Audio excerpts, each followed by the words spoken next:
Welcome to Hood Champion Boxing and Sports. In boxing, you find a way to win or you find a way to lose. George Foreman, man, this guy's up there in age, man, living a good life. Man, it's crazy. Stuff from the 70s, man. I don't know if it's true or not, but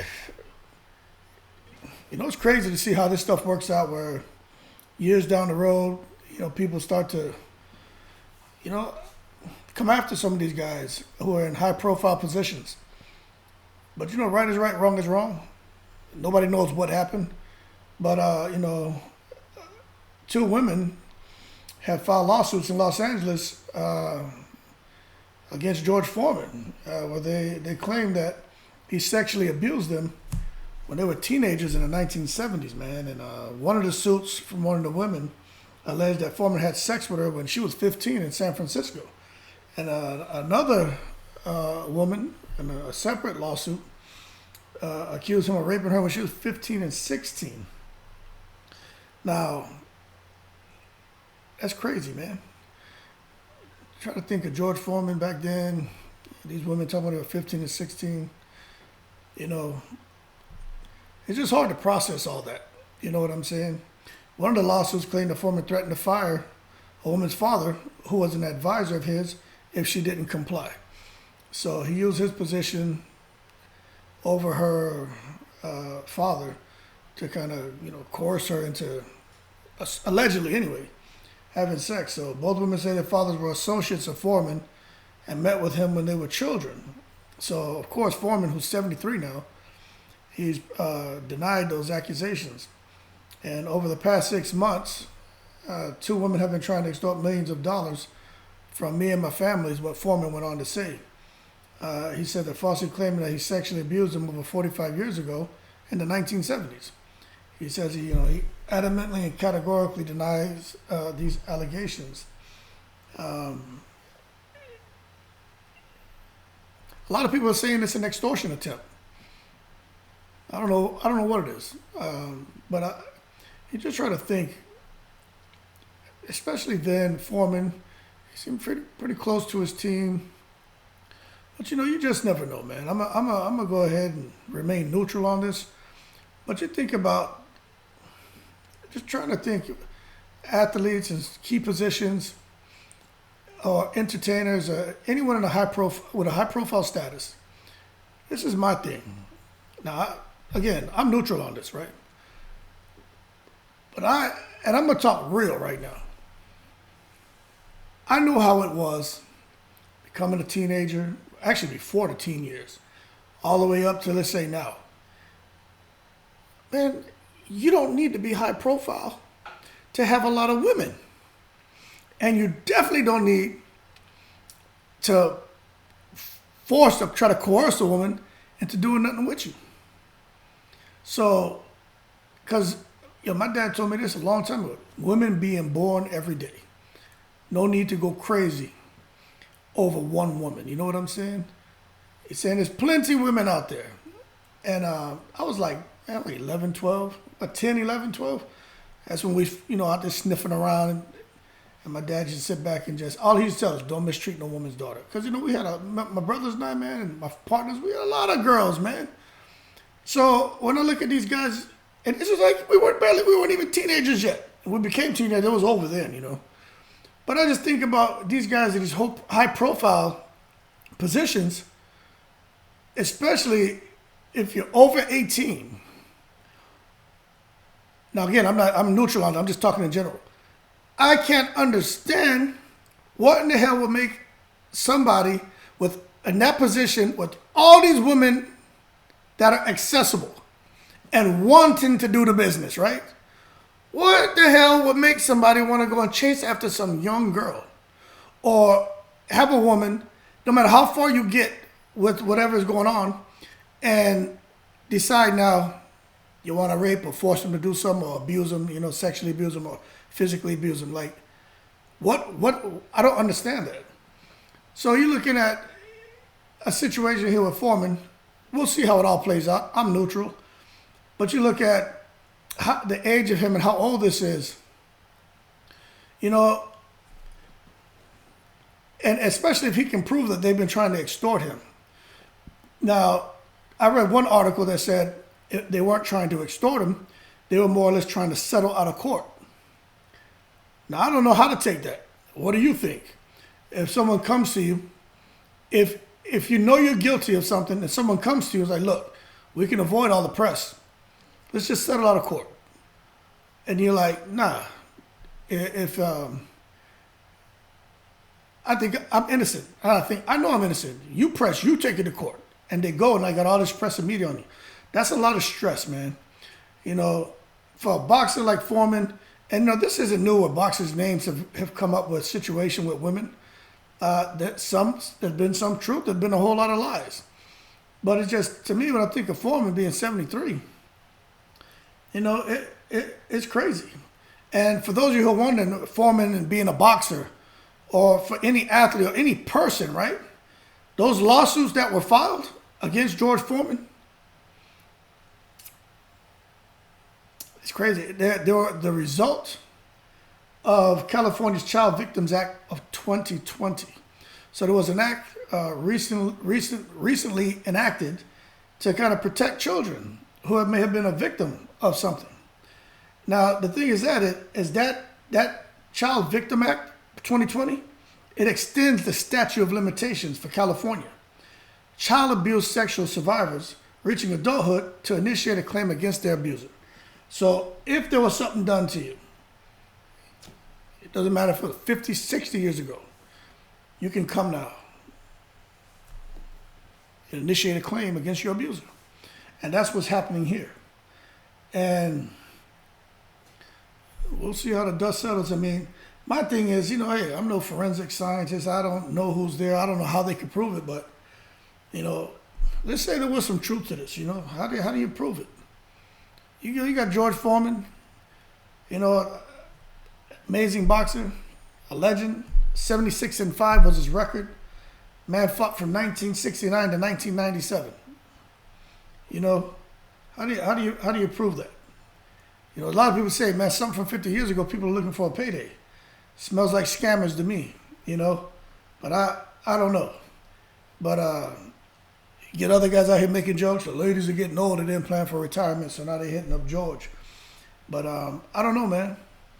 I personally think if these ladies are just out here trying to put pressure on him and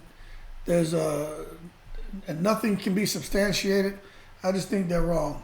Because even for them, it puts a certain amount of stress on them, on their family members. It's not worth to go out there and lie. You know what I'm saying? And then the thing is, I don't know who these women are, what their position is, or what they have. But then George Foreman should be able to come back and sue for defamation of character and slandering his name. You look at everything this man has, everything he's managed to accomplish. Don't get me wrong. Right is right, wrong is wrong. I'm neutral in it, but I want to make that clear. Right is right, wrong is wrong. Those women have a voice. Their voice should be heard. We don't want anyone to suffer in silence. But if this man is innocent, they need to handle that the right way too, because that's just not cool, man. That almost, it kind of makes you cringe. But one thing I'll say, and this is some of the conversation and dialogue that's going out there, is they're saying, hey, young George wasn't a saint. Well, I mean, how do you know that? Why? Because just the clips we see of him, he was just an aggressive fighter, all about knocking people out. You know what I mean? So I'm not saying that he didn't make mistakes, but I don't know if just because of the behavior we see in videos from the past about him being an aggressive, kind of ferocious boxer, if that would equate to someone who would go out there and sexually abuse a 15 and 16-year-old. So this is the problem with jackasses on social media who want to come out here and make jokes and just make the man guilty. You know what I'm saying? I'm neutral in it, man, but it's crazy. It's not funny, man. People making jokes about the Foreman grill and all that shit, just not funny to me, man. But we'll see. But it's hard to take something like this seriously. And maybe we'll get used to this, but it's just like with Bill Cosby. Back in the day, people were spiking their own drinks with drugs. The 1960s and 70s, early 80s, everybody was getting high. You see women talking about Cosby gave me the date rape drug. That man was high profile. You know, his status. This man had real money. You know, I'm not saying he's innocent. I'm not saying he's guilty. What I'm saying is it makes it hard sometimes to believe that a person with that kind of profile had to come out here and force a woman into something. Now, there is something called positional power. You see this more in the weak humans. And I remember I had a guy tell me something. I have made a last promotion, right? I couldn't go any higher, right? I had gone all the way to the top 1%, right? And I remember this guy, he was same rank and everything. He pulled me into his office and he said, hey, he was like, just because you got that promotion, he was like, it didn't make you any more attractive. And I was like, what are you talking about? He was like, I'm just letting you know, sometimes with that position, it creates a certain attraction for some of these subordinates, some of these younger people. And you got to be careful with fraternizing. And I told him, I said, look, I'm not a cornball like you. You know what I'm saying? I've always had, back especially when I was saying, I've never had a problem meeting women. So I had to let him know that shit straight. Like, that's cornballs who probably can't meet women, have never had women. They probably feel that now they're in a certain position. Like what's that weirdo man? I can't remember his name, man. The guy, the movie guy, man. Harvey Weinstein. A Weinstein guy. Those are the kind of people you had that conversation with.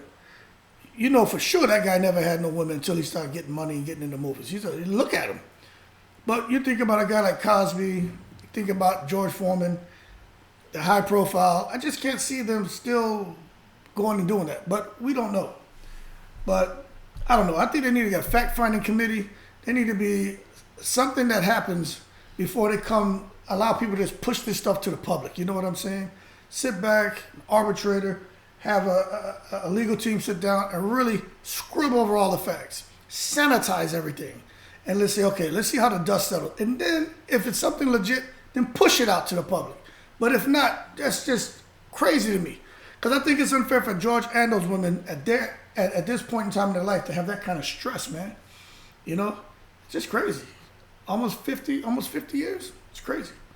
But in addition to that, and I don't cover this other stuff, I'll just say some ups and downs with I think it's Jamal Charlo, with his wife. She posted something out there. I'm not gonna get into all that, but you know, I hate to see these guys with ups and downs. You know, anyone, man or woman. But you know, I talk boxing, so I'm gonna stick it to boxing. Where I hate to see where there's ups and downs going on with these guys outside the ring. You know what I'm saying? That's why you just never know what's going on. You know, when you look at a person and you see the exterior, you don't know what's going on.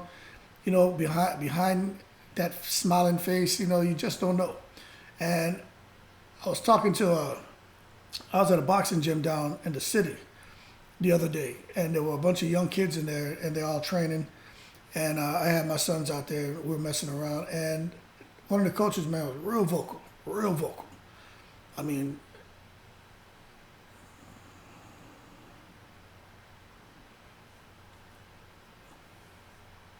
real vocal, a lot of profanity, a lot of shouting. And I was watching that, and my son, my 8-year-old, he was, throwing his 1-2, and the guy was telling him, he tried to pull him aside to talk to him, to try to help him, to push off the ball of his foot to get that power in the right hand. And my son was just walking off from him. He didn't want to listen to him because the guy was shouting, not at him, but my son just doesn't like shouting. So when the guy came to talk to him, he didn't want to talk to him. And the guy was like, no, come here. And my son was like, all right, I know. He's like, oh, no, you're not going to talk to me like that. Get around, he said, get out there on the floor and give me some bear crawls. And, I had to chime in. It got a little colorful, but I basically told him, my man, no one is going to want to be around you and listen to you if you're shouting and carrying on. You know what I'm saying? Nobody wants to hear that. You can't perform, in a hostile environment like that. It's just crazy, man. But again, you know, how you talk to somebody. So now you come, I don't know where the hell I was going with that. My mind is all, because I started thinking about that crap the other day, I started getting pissed off.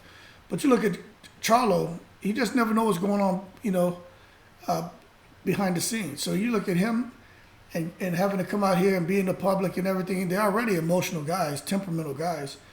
And those twins, you know, whatever happens, one affects the other. But when I look at what's going on with the Broner, with the Charlos, with all these guys, you know, Miguel Cotto at one time had a lot of stress. Oscar De La Hoya, we can poke fun at him all we want, but he's had ups and downs. You know, I just hope everybody gets everything together and settle things, because it's just really unfortunate, man, to know that, you know, some of these guys that we admire, you know, these guys that give me material to create videos and create content and give so many other people, to know that they have these kind of ups and downs going on in their lives, man. But let's hope that, as far as with old George Foreman, he can form and grill these allegations away and just melt all that grease and fat off of any of the untruths and have the truth surface, man, because that's kind of what we need to hear right now. But I would really hate to see George Foreman go a direction where this man ended up going to the joint, because that's just not